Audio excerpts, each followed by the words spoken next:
ஸ்தோத்திரம் ஆண்டவரே, ஸ்தோத்திரம் அப்பா, ஸ்தோத்திரம் இயேசுவே, ஸ்தோத்திரம் பரிசுத்த ஆவியானவரே. மனிதருடைய எத்தனையோ துன்பங்களில் வருகின்ற அவத்தைகளை நீர் ஒருவரே அறிவீர். அதில் தீராத வியாதிகள் வரும்போது அதன் தன்மைகளையும் அதன் கொடுமைகளையும் மிக நன்றாக அறிந்த, மிக நன்றாக அதனின் வேதனையை புரிந்த தெய்வம் நீர் ஒன்றே, நீர் ஒருவரே என்று அறிந்து கொண்டிருந்தேன் அப்பா. வேதத்திலே இதனை பல இடங்களில் காண்கின்ற போது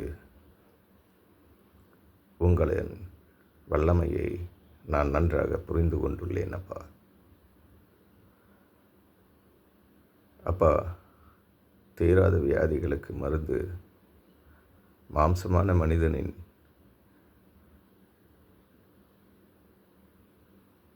ஆராய்ச்சியில் கிடைக்கின்ற பலவிதமான மருந்து மாத்திரைகளிலோ அல்லது வேறு எந்த விதமான அணுகுமுறையிலேயோ அதனை தீர்க்க முடியாது என்பதை நான் தெரிந்து கொண்டுள்ளேன் அப்பா.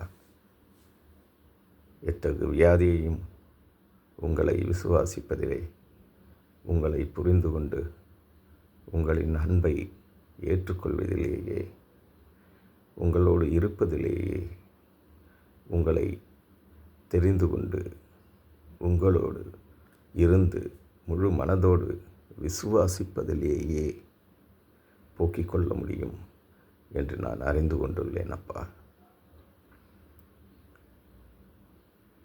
தீராத வியாதிகளையும் மனவேதனைகளையும் மனக்குழப்பங்களையும் தீர்க்கும் மருந்து நீரே என்று நான் தெரிந்து கொண்டுள்ளேன் அப்பா. உங்களுடைய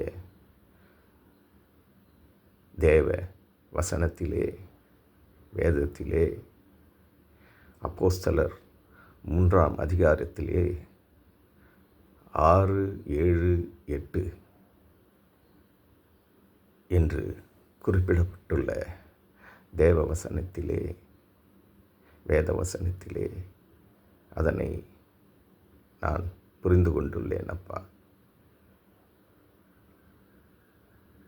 எங்குமே கிடைக்காத பொக்கிஷங்கள் உங்களிடம் மட்டுமே உண்டு என்பதை நான் தெரிந்து கொண்டுள்ளேன் அப்பா.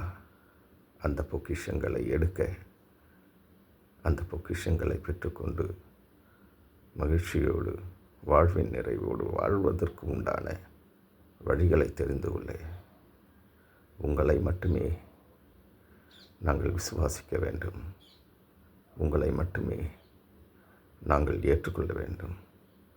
உங்களின் உண்மையை மட்டுமே நாங்கள் புரிந்து கொள்ள வேண்டும். அது ஒன்றே அதற்கு வழி என்று நான் தெரிந்து கொண்டுள்ளேன் அப்பா.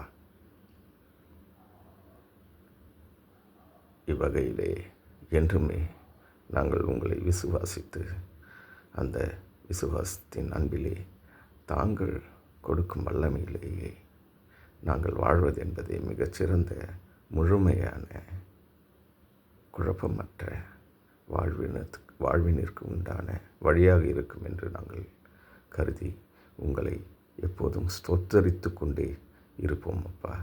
ஸ்தோத்திரம் ஆண்டவரே, ஸ்தோத்திரம், ஸ்தோத்திரம், ஸ்தோத்திரம் தேவனே, ஸ்தோத்திரம் இயேசுவே.